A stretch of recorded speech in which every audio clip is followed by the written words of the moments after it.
Hi, my name is Trevor Benyon, and I'm going to be speaking to you about the social cognitive theory, specifically in its application to improve compliance or adherence in physical activity.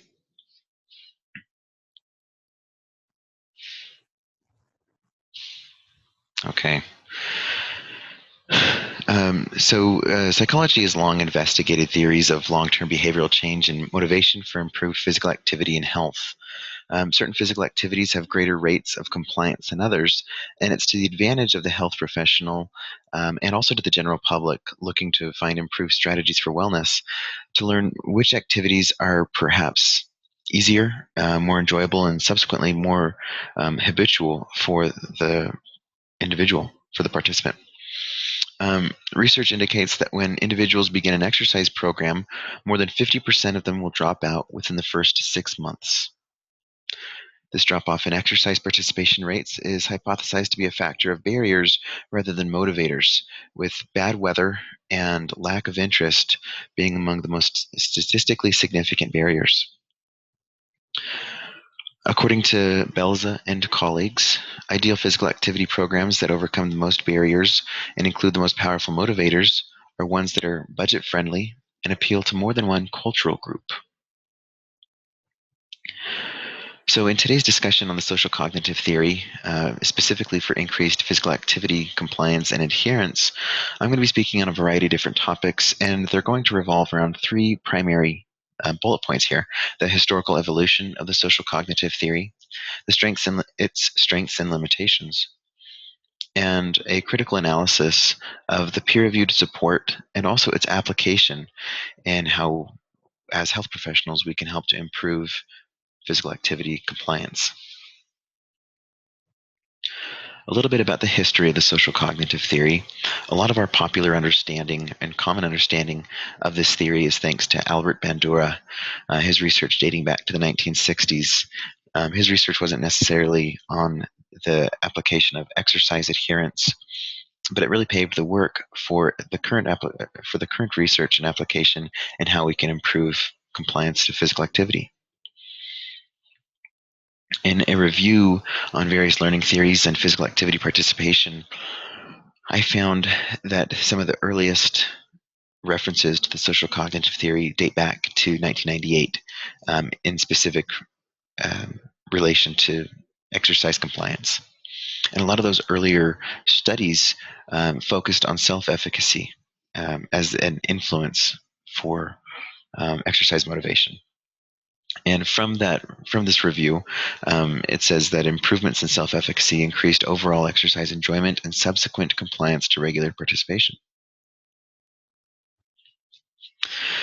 In continuation of the history, the evolution of the social cognitive theory, where are we today with the progression of the work from Bandura, a lot of the earlier work in the 90s? Where do we stand today in terms of applying the social cognitive theory for improved health and fitness? The ACSM, or the American College of Sports Medicine, says that the social cognitive theory has had more success than other theories in its application to changing physical activity behavior. That's a pretty powerful and bold statement in a comparison of a lot of popular other learning theories. The American College of Sports Medicine claims that the social cognitive theory is among the most successful. So why is that? There are a variety of other theories out there, and some arguably superior for behavior modification. And so what makes the social cognitive theory in this instance the most successful out of all the other well-documented applications or theories? Well, something to consider here, since a lot of the participants or a lot of the people that need to improve their physical activity, it's safe to assume that they are either sedentary or novices to exercise. So since behavior change for increased physical activity strategies are typically among the sedentary or novices, new to exercise kind of a population, then a lot of the learning development and stages of change are typically in those earlier stages. And so this really primes the social cognitive theory above other theories for its self-efficacy and goal setting to really initiate a powerful motivation at the beginning of these sorts of behavioral changes. The ACSM further says, as someone increases their self-efficacy, this in turn impacts his or her ability to perform the self-regulatory skills of goal setting and planning. So we see here that the social cognitive theory can really progress into the application of additional theories or other branches of the social cognitive theory, and allow those to blossom. So some of the strengths and limitations of the social cognitive theory. First, if we look at the strengths here, generally well documented and successful. So I've got here some references: the American College of Sports Medicine, Shunk, and a study by Trost. Two of these are textbooks, and one of them is a review. Fitness progression is relatively easy to measure, assisting in the simplicity and reliability of social cognitive theory data collection and application.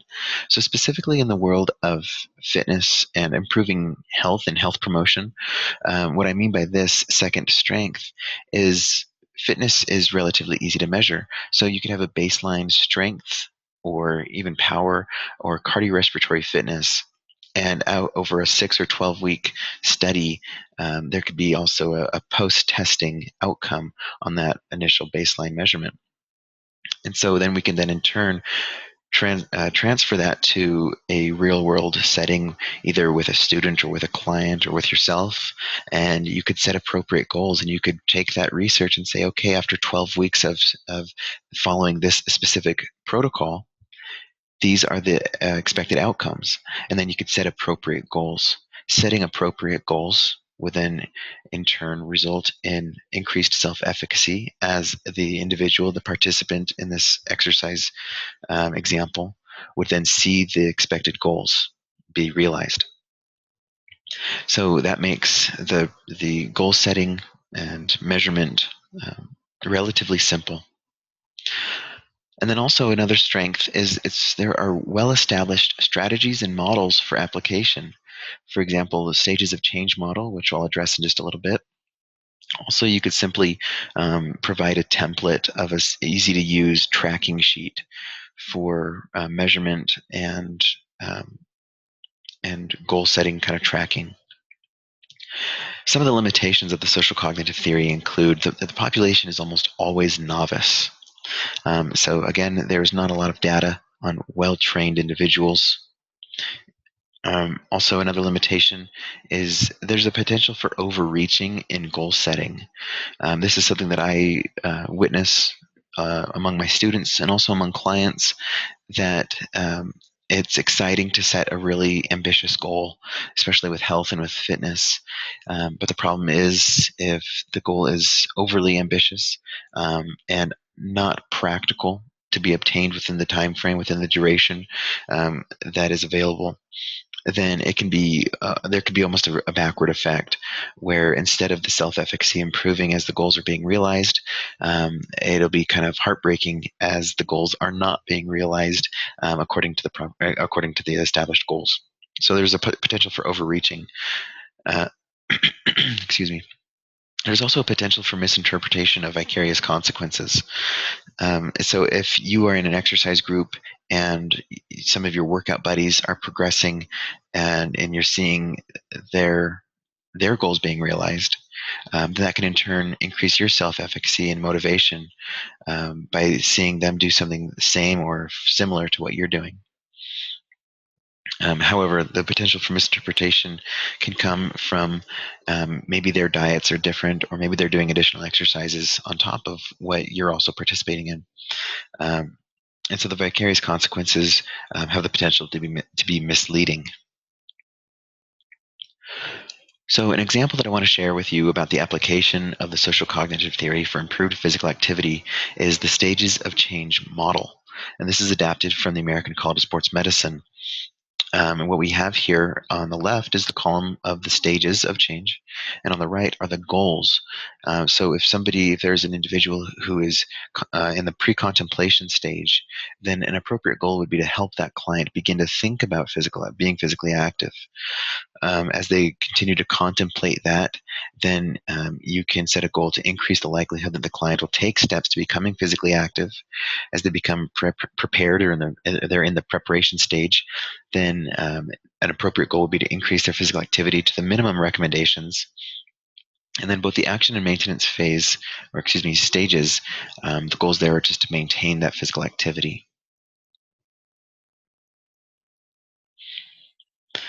So another example of the social cognitive theory is something that I've seen in CrossFit, and not necessarily exclusive to CrossFit. It could also be in other group exercise settings, but one that I think is part of what's making CrossFit popular, and such a high compliant mode of physical activity, is this vicarious consequence.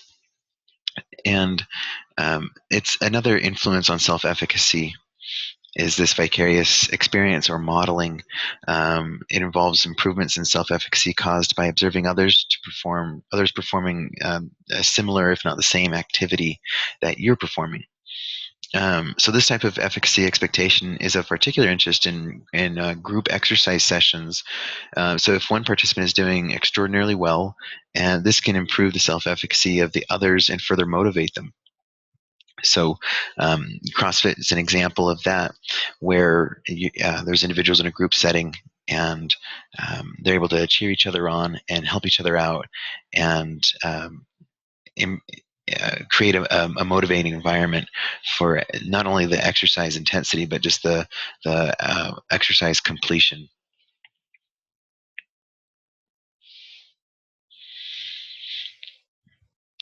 So the teaching the social cognitive theory, there are a couple different classes that I teach as adjunct faculty in the exercise physiology department. One of the classes is exercise physiology.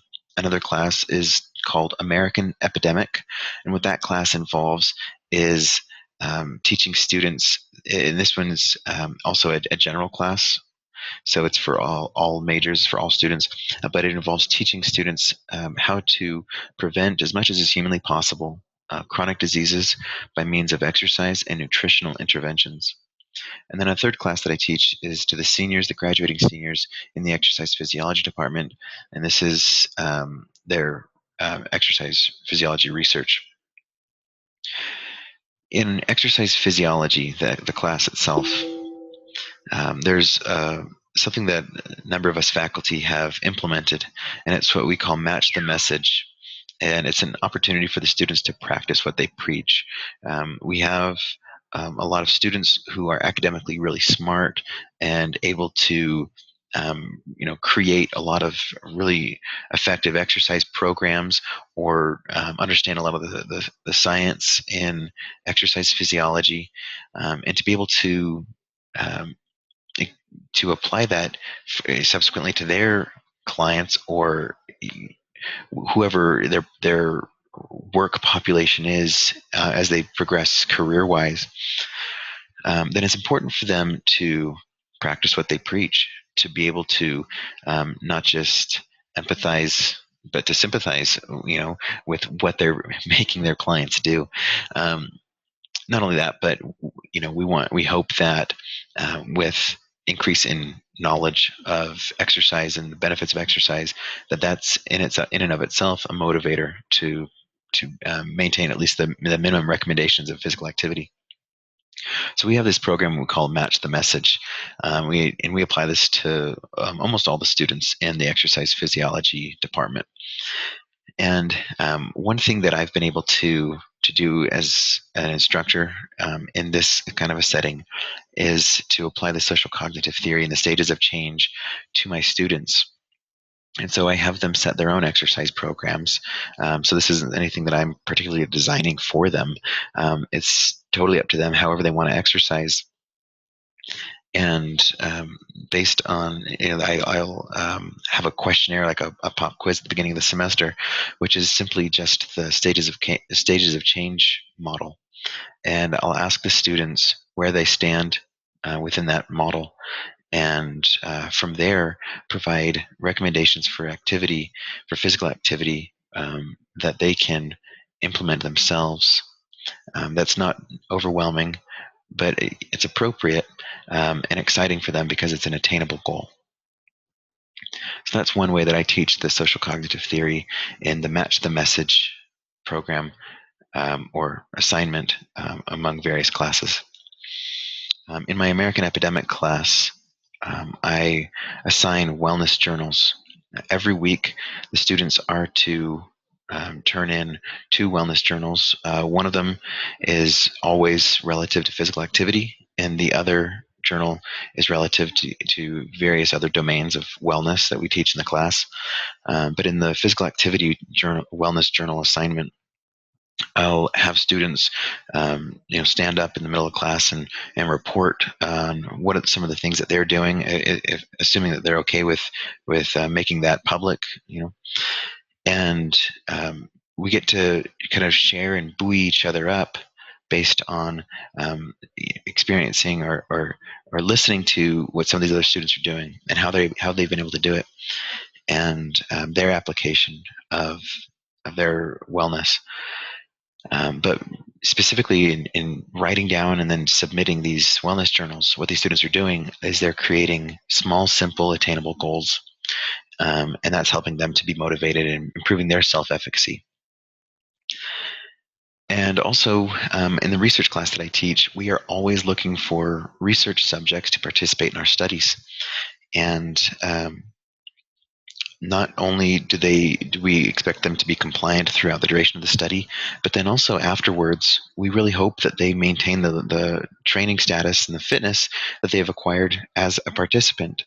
And so what we are able to do is, if we're doing, recently I just finished a 6-week running study where we had subjects run for 200 to 300 minutes, between 65 to 75% of their VO2 max.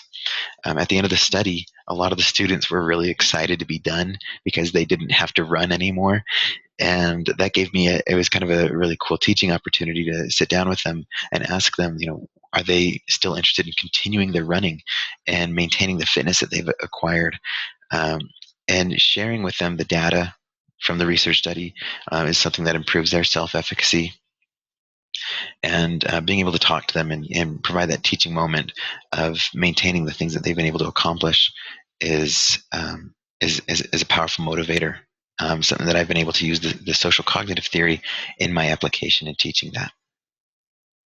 So in conclusion, the social cognitive theory has been well documented to support compliance to physical activity programs among novice exercisers. More data is needed, however, to show its effect on well-trained individuals. There are various applications of this, including the stages of change model, self-efficacy, and vicarious consequences. These are all means by which the social cognitive theory can be applied. And it can be applied in a classroom, a gym setting, a seminar, any means by which you're able to encourage individuals or large groups to increase their physical activity. Thank you very much for listening to me and learning, watching this video. I appreciate that. Here's my bibliography on this. Thank you very much.